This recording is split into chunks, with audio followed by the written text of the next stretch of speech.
welcome to what are we on? We're on week 5 now, aren't we, of government for this fall semester. And this week we're going to still be talking about Congress, kind of like last week, but specifically we're going to be talking about the process, first off, of how a bill becomes a law. We're going to talk about how Congress operates a little bit more in depth than we did last week.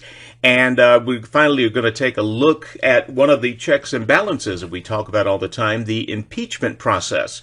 And as I looked over this week's lesson, I found out that there were a lot of little factoids. It's a little dry, and I'm going to try my best to make this as interesting as possible. But, you know, sometimes it's like reading the instructions on a computer on how to assemble. You know, you can't make it, but so dadgum interesting. But we're going to try to. The first 2 units of first 2 lessons, I should say, of this unit have to deal with the process whereby a bill becomes a law. Let's go ahead and give us a good overview of that right now. I'm going to show you what Schoolhouse Rock has to say about the process of a bill becoming a law. Enjoy. Woo, you sure gotta climb a lot of steps to get to this Capitol building here in Washington. Well, I wonder who that sad little scrap of paper is. I'm just a bill, yes, I'm only a bill, and I'm sitting here on Capitol Hill. Well, it's a long, long journey to the capital city. It's a long, long wait while I'm sitting in committee, but I know I'll be a law someday. At least I hope and pray that I will, but today I am still just a bill. Gee, Bill, you certainly have a lot of patience and courage. Well, I got this far. When I started, I wasn't even a bill. I was just an idea. Some folks back home decided they wanted a law passed, so they called their local congressman, and he said, "You're right, there ought to be a law." Then he sat down and wrote me out and introduced me to Congress, and I became a bill. And I'll remain a bill until they decide to make me a law. I'm just a bill, yes, I'm only a bill, and I got as far as Capitol Hill. Well, now I'm stuck in committee, and I'll sit here and wait while a few key congressmen discuss and debate whether they should let me be a law. I hope and pray that they will, but today I am still just a bill.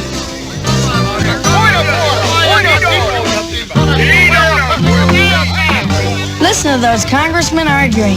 Is all that discussion and debate about you? Yeah, I'm one of the lucky ones. Most bills never even get this far.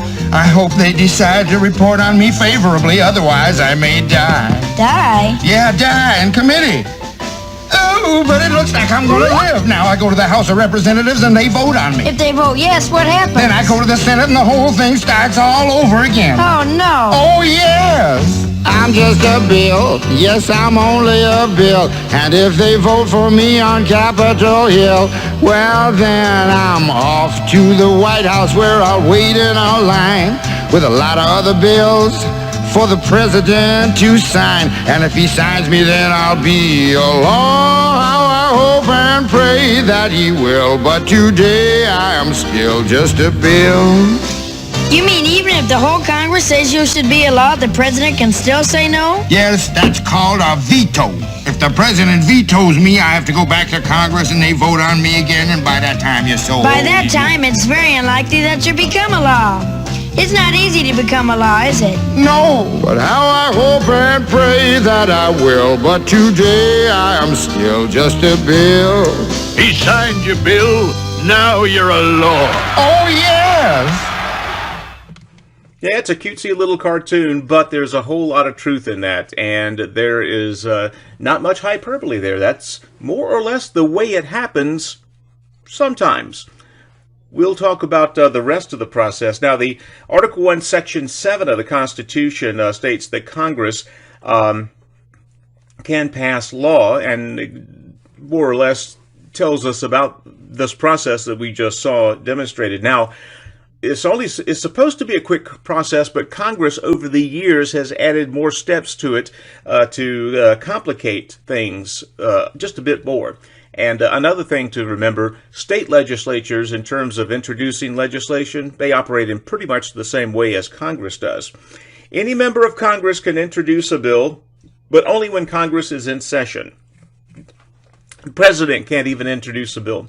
If he wants a law passed, the president has to contact a member of Congress and say, hey, could you introduce this for me? It does all the time. It's called, and when the congressman or a woman does it, it's called carrying the water for the president. Basically, you're introducing something that the president wants introduced. Any number of people might actually write the text of the bill. It's usually a chief of staff or a staffer, or sometimes it's a lobbyist for a particular industry that more or less writes the bill. The only exception to all this, again, anyone in the House and Senate can introduce a bill when they're in session. That's the only time you can do it. Only exception is any revenue bill, that is to say a bill that deals with taxes. According to the Constitution, that has to originate in the House. Again, it's the people's house. And since the people are the ones paying the taxes, the Constitution determined that, at the very least, all these tax bills should at least originate in the House. Still has to clear the Senate, though. In the House, again, this is just kind of FYI, the House members, if they have a bill, they will take a physical copy of the bill and put it into a box. It's called the hopper at the very front of the building. In the Senate, a little more formal, they hand it to the clerk of the Senate. The House and Senate each get a brand new clerk every year, and they are responsible for all the record keeping. They get the bill, they give it a number, and send it to, in the House, the Speaker. The Senate, they send it to the Majority Leader. They also send it to the government printing office to print up a hard copy of the bill. And again, from there, it becomes the property of the House Speaker or the Senate Majority Leader. A bill's most common form is that of a legislative bill. It calls for the enactment of regulations or the spending of money on some kind of a project. It could be public or private in nature, but most of the bills kind of follow this format. Now, bills can also be what's called a joint resolution, a concurrent resolution, or a simple resolution. That's not terribly important. I'm not going to require you to remember that. Just be aware that the resolution, like a simple resolution, is more or less just the opinion of one member of the House. A concurrent resolution is the opinion of one or more members of Congress. A joint resolution is usually kind of an honorary thing. Congress passed a joint resolution to recognize the life of Eddie Van Halen or whatever. That's more of an honorary type thing, but it's technically considered a bill, but it obviously doesn't behave like other bills. Of these bills, there are two types of bills, and I'll put a graphic up to describe this. The authorization bill and the appropriation bill. The authorization bill basically establishes or continues a program or a department. Congress has to pass a separate bill, though, called an appropriations bill. You think about it. We're going to create the U.S. Space Force with this bill. Great. They ain't got no money. So you appropriate money to them in an appropriations bill. It is very possible for Congress to authorize a program and then not appropriate the money for it. And I got news for you, the program's going nowhere when that happens. So Congress, again, one of the checks and balances is they control the purse strings. They control the spending. The president can want an awful lot, but only Congress can spend the money. That's a pretty good check and balance. They're the ones signing the checks. It's possible for a senator or a congressman to have it both ways. He can tell a group that he voted to authorize this program, but I did not vote to appropriate money. That's kind of the game of politics. I voted against the bill after I voted for the bill. It's pure politics. And again, one of the things about this class is I want to get you guys trained to where you spot the politics, you spot the rhetoric, and you are a much wiser consumer of information. I don't want to use the acronym, but I will, where you can read through the BS, where you're smarter than that, where the usual political platitudes and doublespeak don't impact you. You're smart. You can see through that and hopefully see through to the truth. You're going to be assaulted by political spin the rest of your lives. And I want to give you at least the background for you to be able to spot this from a mile away and either take it in and treat it with a grain of salt or ignore it altogether. The funding laws, the appropriation bills, that is, fall into three broad categories. There's a mandatory program, a discretionary program, and interest on whatever debt you may owe. We'll start with the mandatory programs. And here you look at what we spend in a mandatory sense in a given fiscal year. You'll see the top, obviously the top spending device is Social Security, unemployment, and labor, almost as big as what we spend on Medicare and health. Now, if we get true national health care, then you can switch those around big time. Much smaller: transportation, veterans benefits, food and agriculture. All of these are things that by law Congress has to spend money on. They are legally obligated to spend this money. They don't have a choice. They don't have discretion. This is mandatory. And so mandatory spending in this year's budget, 2015, came out to $2.45 trillion. Now, discretionary programs are the opposite of mandatory programs. Basically, you have a choice with discretionary spending. Here's what we spent in discretionary federal spending in that following fiscal year. And you'll see that big old hunk there on the right, that's the military. And technically the military is a discretionary expense. There's nowhere in the Constitution that says the Congress must fund a military. You'll recall the founders were kind of a little hands-off on military. They had just beaten a major military power to win their independence in the first place. So they were not gung-ho, but they obviously realized we were going to need something. But they did not put military spending into the Constitution as a mandatory expense. So all of this right here, this $618 billion, that's all our discretion. And that's a lot. As you can see from the thing here, from the pie chart, it's more than half of our entire discretionary federal spending. Some of the others, you'll see repeats. These are in the same category, but there's more. Again, when we talked about the mandatory spending and transportation, veterans benefits, those are the dollar amounts they had to spend according to a specific formula. In discretionary, they're spending a lot more. They're not bound legally to spend this much on, say, education, housing, health, or whatever. This is above and beyond what they have to spend. And it is discretionary in terms of there's no legal compulsion for them to spend it. But there are obviously pressures from the people and from special interest groups. So they call social services or Social Security the third rail of federal expenditure. You know the story, the third rail on the subway. If you touch it, you die. And so, yeah, if you touch that Social Security spending, your political career will be over. But it is a discretionary expense, just so we'll know the difference between discretionary and mandatory. When a member introduces a bill or a resolution or what have you, the first thing that happens, it goes to the clerk, they print it up and give it a number and everything, and they give it to the House Speaker or the Senate Majority Leader. Then they put it through the committee process. That is one of the powers of being the Speaker or the Majority Leader in the Senate. You get to decide which committee considers what bill. Now, we'll go back up here and look at this list of committees that we talked about earlier, just to kind of give you a little background here. Just as the Speaker has a lot of power, the chairman of the committee has quite a bit of power as well. They can determine if the bill even gets considered. And, of course, if it gets considered, the committee chairman can decide how the debate's going to go. So, yeah, being a committee chair comes with quite a bit of power as well. As a matter of fact, the majority of bills that are introduced die right here in committee. They don't pass the committee. They don't clear committee, to use some of the language that they like to use. There are congressmen who introduce the same bills over and over again every year.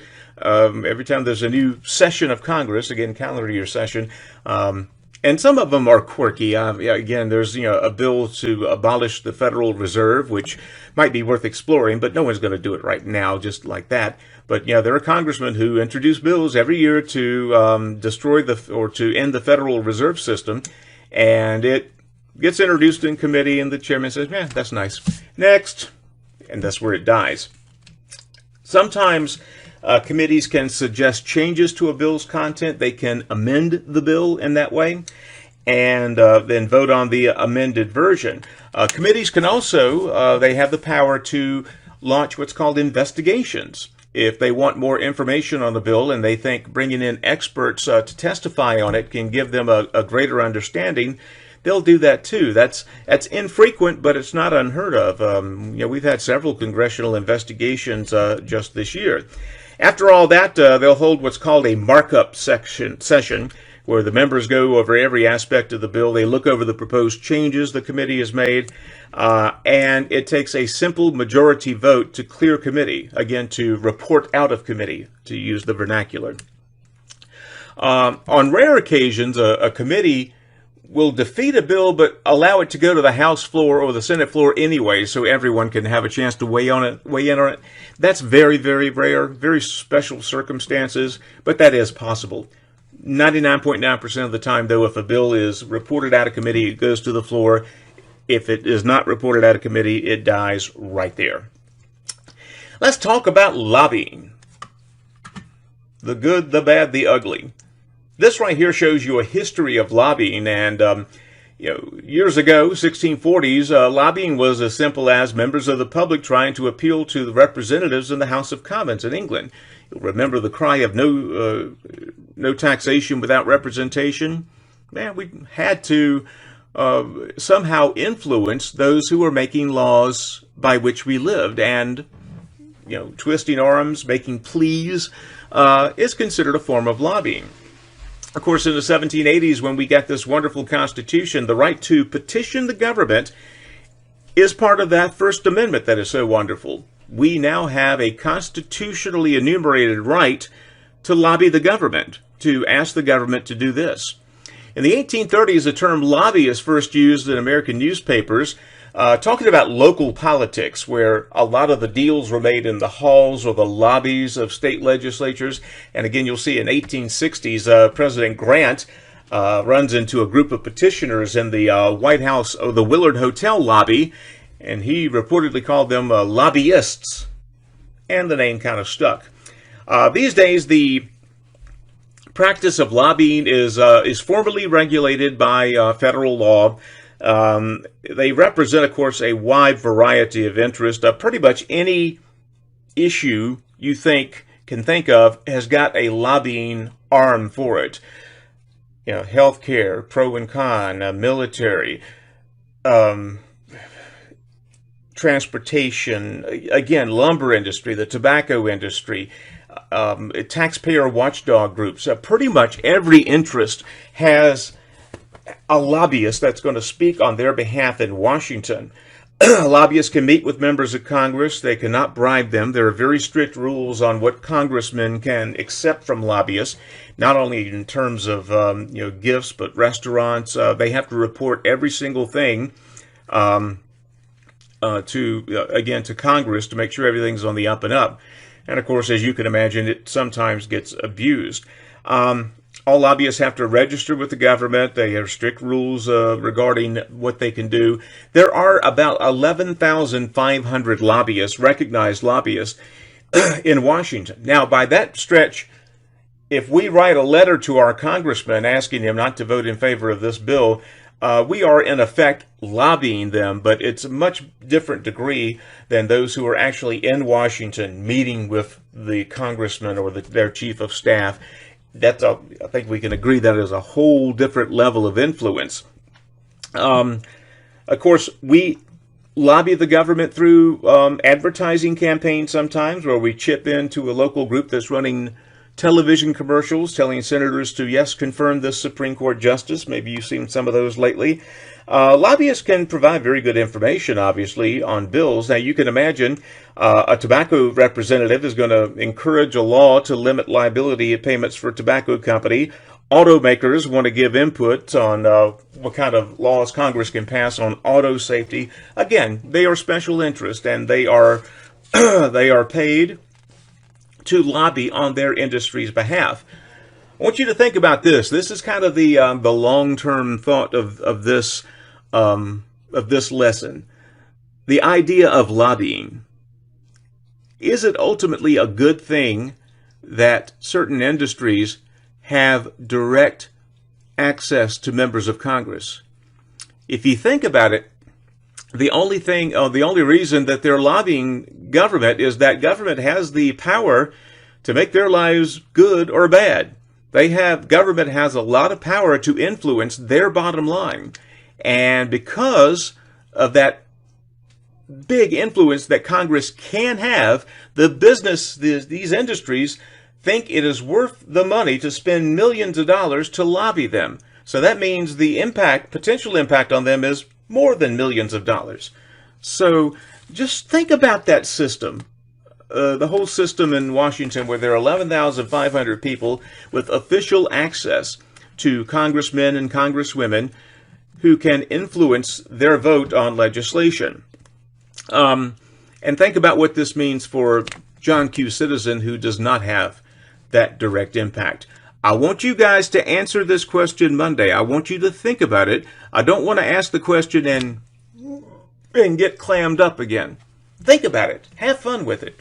Tell me if you think ultimately it's a good thing, bad thing, or sort of indifferent. A couple of things to follow up on the bill. Last year, Congress considered 10,000 bills and resolutions. Most of them died in committee. And you can see with that kind of a volume, most of them are going to die. Not all of them are good. Some of them were just statement bills or whatever. So you get an idea about the workload. Once a committee marks up a bill, passes it, it goes to the floor. Again, that's another place where the Senate Majority Leader or the House Speaker can decide to, I'm not going to take that up. That happens in the Senate all the time with the current Majority Leader and the past Majority Leader. Let's say something cleared the House, goes over to the Senate. That's nice. Next. And it doesn't happen. So, again, that's pure politics. And I guess, is it good or not is in the eye of the beholder. If they're stopping a bad bill, then it's good. If they're stopping a good bill, then it's bad. That's all in the eyes of the beholder. Again, if bill passes the House, it goes to the Senate. The Senate can make changes to that bill. And one more thing, let me back up. Bill passes the House, it goes to the Senate, it goes to the committee process again. So it passed House Agriculture, the House floor, now it goes to Senate Agriculture.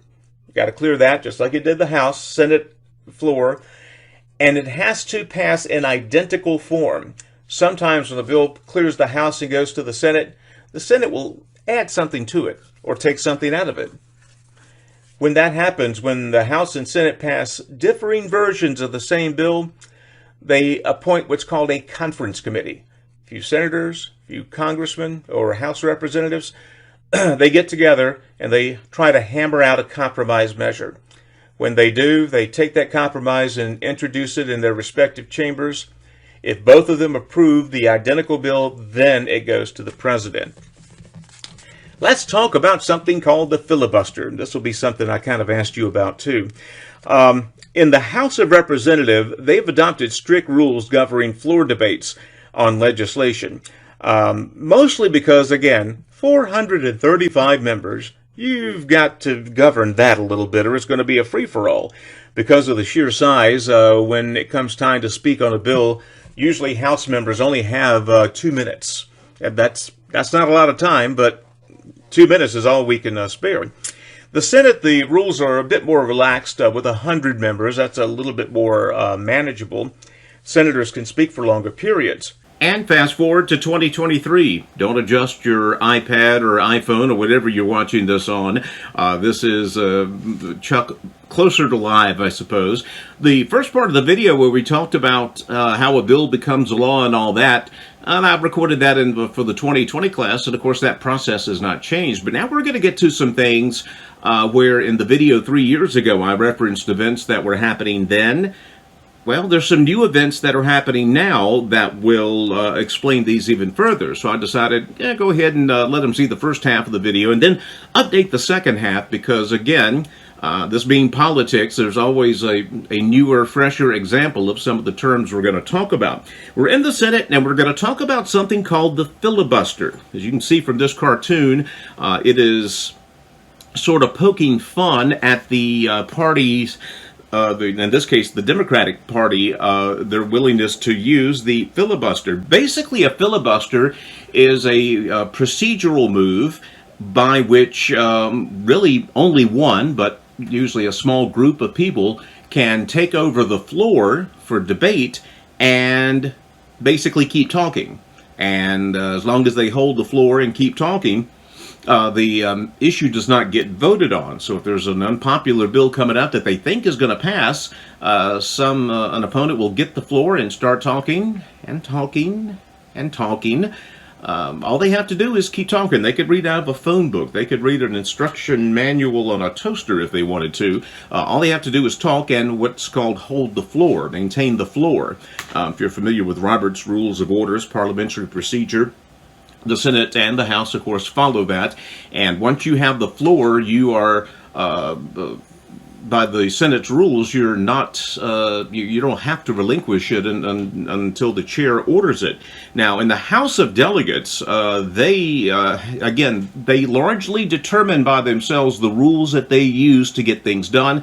A long time ago, the House abolished the filibuster. And again, with 435 members, you could see why they did not want to give the minority opinion this kind of power. But it still exists in the Senate.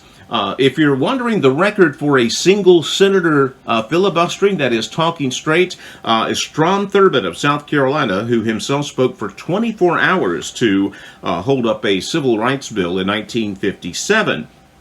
In 1917, during U.S. involvement in World War I, President Woodrow Wilson asked Congress to pass a law allowing the government to arm some of the merchant marine vessels that were being attacked by German U-boats. The measure passed the House by a wide margin, went to the Senate, was probably going to pass by a wide margin, but a few senators didn't want it, and they filibustered, and they eventually got the Senate to withdraw the motion. Then they relinquished the floor, and President Wilson correctly pointed out that this is something that a majority of people wanted, but a very small minority was able to prevent. So that's not terribly democratic. They have since added something called the cloture vote, C-L-O-T-U-R-E, where during a filibuster at any moment someone could call for a cloture vote, and if 60 senators agree to end the filibuster, it ends. So effectively, it used to be 2/3, it's now 60, so 3/5 of the Senate has to agree to cloture. So essentially, what filibuster does is it gives the minority party some authority, or at least some way of stopping what they feel to be bad legislation, but it can't be a very minute minority. Again, if 20 senators want to filibuster something, the other people say, okay, we call for a cloture vote, 80-20, filibuster's over, let's vote. So, but it does give rise to what's called a filibuster-proof majority, whereby if one party, Democrats or Republicans, get 60-plus seats in the Senate, they have a filibuster-proof majority. Filibuster has been a topic of a lot of news stories over the past several years. About 15 years ago, about 12 years ago, when Democrats controlled the House, Democrats controlled the Senate, but and it was a Democratic president, Obama, in the White House. Republicans in the Senate had, it was a 55-45 Democrat majority, but Republicans began filibustering every judicial nominee put forth by then-President Obama. So the Senate Majority Leader at the time, Harry Reid, said, okay, we're going to change the rules of the Senate. We are going to end the filibuster for all judicial nominees except the Supreme Court nominees. Republicans told him at the time, this is going to come back and bite you in the rear. He said, infamously, it had to be done. So the Democrats were able to get their judicial appointments approved. Well, in 2016, Donald Trump, a Republican, was elected president, and Republicans gained a very narrow control of the Senate, 52 to 48. Well, as luck would have it, President Trump at the time had a chance to make a Supreme Court judicial appointment. And the Democrats, who were in the very narrow majority, threatened to filibuster. Neil Gorsuch was his name, still is. So the new Senate Majority Leader at the time, Mitch McConnell, said, okay, you nuked the filibuster for the other judicial nominees. We're going to nuke the filibuster for Supreme Court nominees. So for the 4 years of Trump's presidency, he was able to make 3 appointments. And because the Senate nuked the filibuster for Supreme Court justices, the Democrats were not able to stop them. Now, there had been repeated calls by the Democratic Party for ending the filibuster for all things. They wanted to get rid of it. It was the most evil thing in the world until the Republicans were in the majority. Then it became a good thing. So again, your view on the filibuster depends entirely upon whether your party's in power or your party's not in power. When you're not in power, you love it. When you are in power, it's a pain in the butt. I like it simply because, again, I think I mentioned this a couple of weeks ago. I like the fact that at some point in the legislative process, at some point during the process by which a bill becomes a law, you got to have more than just 50.1% of support, particularly if it's something very important. I would like to have a much broader consensus than that. And so functionally, with the filibuster in the Senate, you got to have 60% support in the Senate in order to get that passed. So again, the filibuster, your view on it is entirely based upon whether your party is calling the shots in the Senate or not. There's a section in your book called Playing the Game, and I hesitated to bring it up because, quite frankly, the way I think about this is if I have a good idea, if I have an idea that is necessary, that is going to benefit a lot of people, and that's going to do a lot more harm than good, a lot more good than harm, I should say, I should not have to play a game to get it passed. So much of congressional votes are a you scratch my back, I scratch yours. Hey, I see you got that that bill in to get a water plant for your district. Well, if you support my bill for tobacco subsidies for tobacco farmers in my district, I'll vote for your bet. That's playing the game. That's buying votes or trading votes, little horse trading. It's inevitable. It's going to happen anytime you have this kind of authority, this kind of sovereignty to disseminate. Anytime you have power, there are going to be people trying to curry favor with you and to get a piece of your power or to get you to use their power for their benefit. So as long as there's power in Congress, and there's going to be this. But I hate the fact that in so many of these things, it comes down to backdoor deals. Both sides do it. Don't claim that your side is better than the other. But yeah, some of it is a game. It is a political game. Politics is an art. And those who play it well get things happen. There have been efforts in Congress to kind of curtail some of this. They ended what was called earmarks in the year 2011.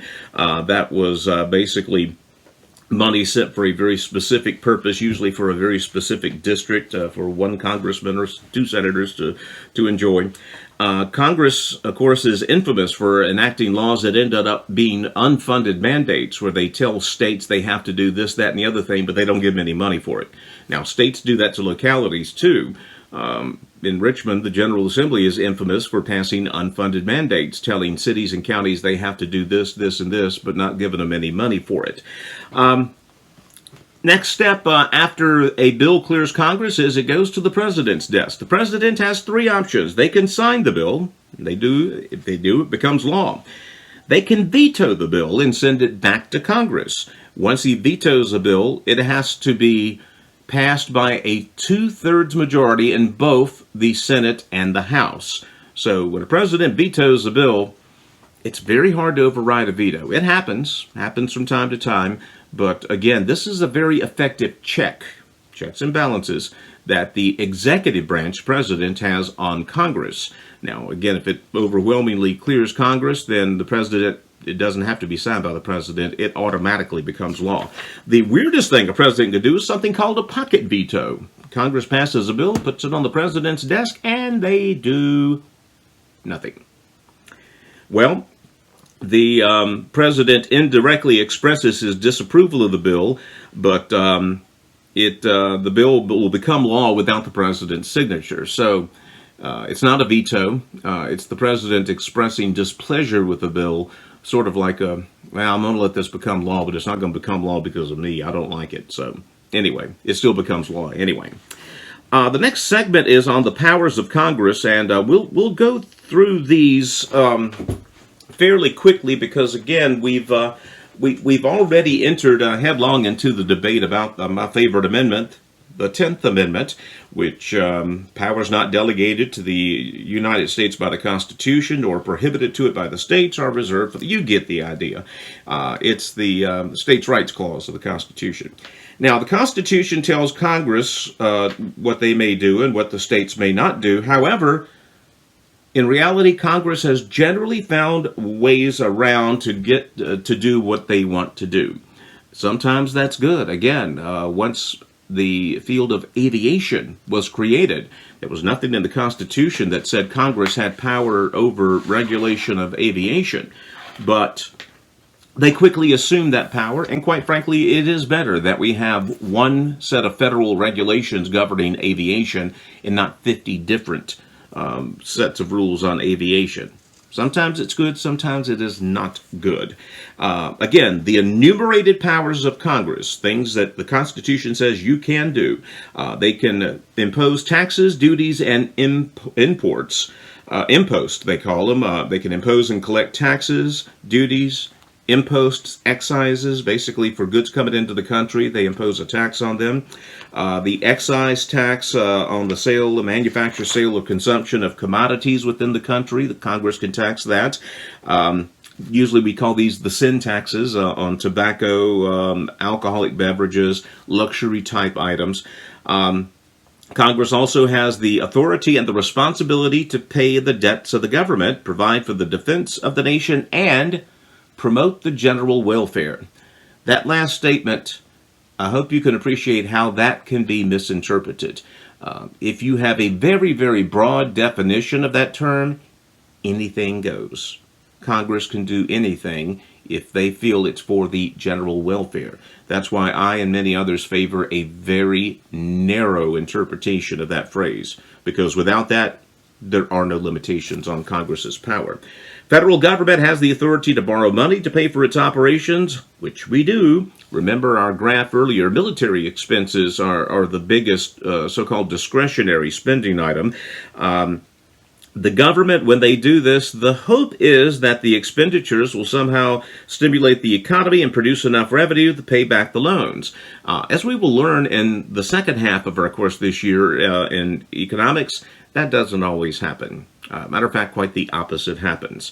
The President Bush and Congress last year passed the Build Back Better plan. People like me were warning that it would produce inflation because things like that always do, and it did. They did it anyway. When the federal government takes in more than it spends in revenues in a given year, that creates a budget deficit. Over time, the accumulation of those deficits becomes the national debt. Last check, our national debt was $33 trillion. And because all 535 members of Congress are incentivized to spend a whole lot of money to dish out a whole lot of cookies so they can get reelected, that ain't going down anytime soon. We'll talk about that more in econ, but that is a train wreck that is on the horizon. I don't like talking about it, but you have to talk about it. But again, we'll get into more detail when we're actually studying economics. Again, Congress can regulate trade or commerce with foreign nations. That is an enumerated power. They can make treaties, of course. Congress controls naturalization, the process by which someone becomes a U.S. citizen who's not naturally born here. They set up bankruptcy laws. Oddly enough, Congress is empowered to coin money but not print money.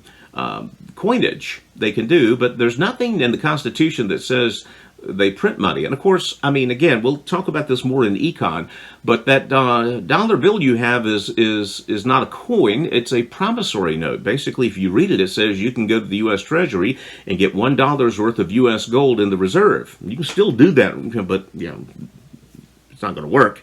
But basically, again, we know what it is. It is a promissory note that this is legal tender. You can use this to buy or obtain $1 worth of goods.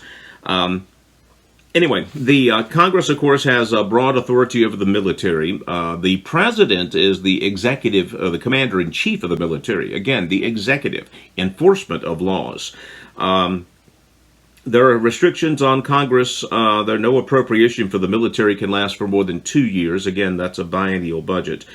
Congress can call up state militias, the National Guard, to carry out federal laws, suppress rebellions. President Eisenhower and Kennedy federalized the state National Guard to enforce civil rights laws in the late 50s and early 60s. Through the Civil War, state militias gave officer commissions to men of prominent families, and so the National Guard is really under dual authority. They are under the direct auspices of the governor of their state, but they also are beholden unto Congress. Another thing that the Constitution helped create was what we now call D.C., the District of Columbia.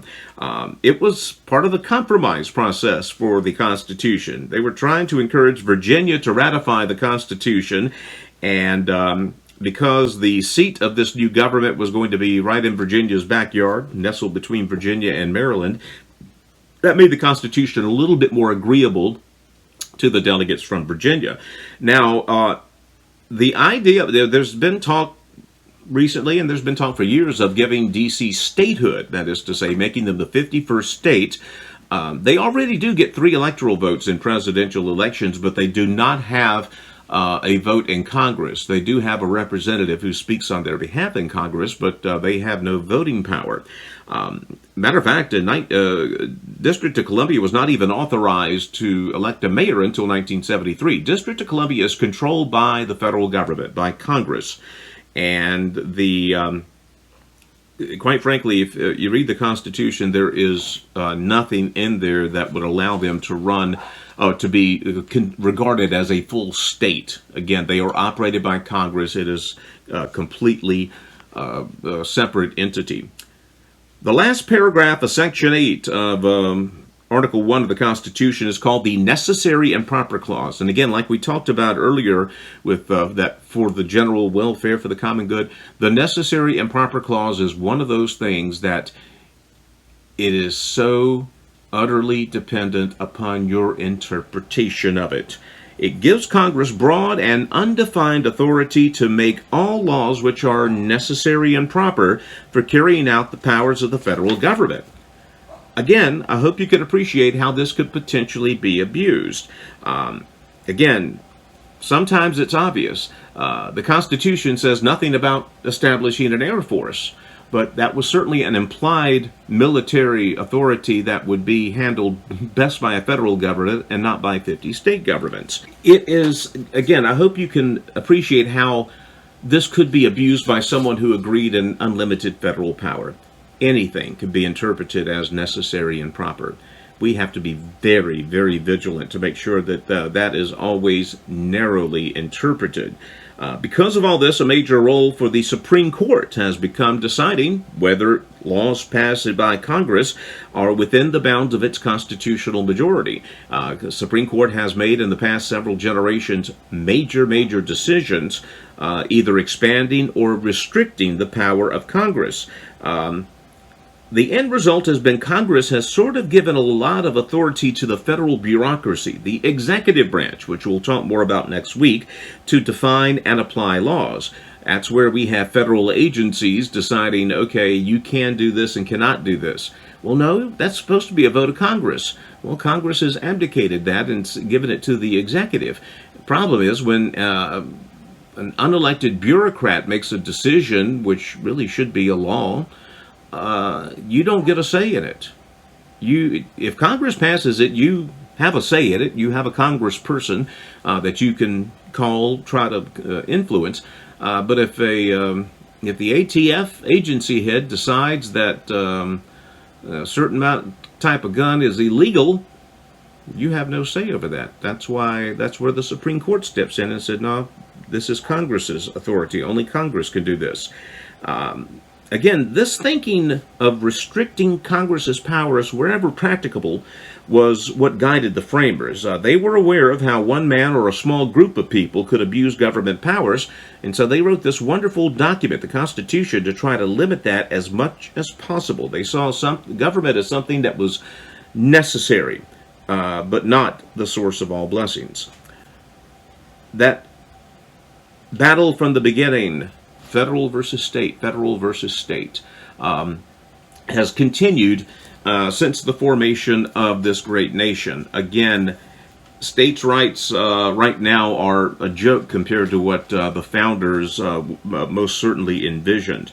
The Congress did vote, the Constitution, that is, when it was adopted, ended the slave trade in 1808 that banned the importing of slaves. Of course, the slave population still increased by births and whatnot. Federal government cannot deny the right to have what's called a writ of habeas corpus, except in cases of rebellion or invasion. Habeas corpus, a Latin phrase, meaning you have the body. Basically, it requires the government, if they detain you, to explain why.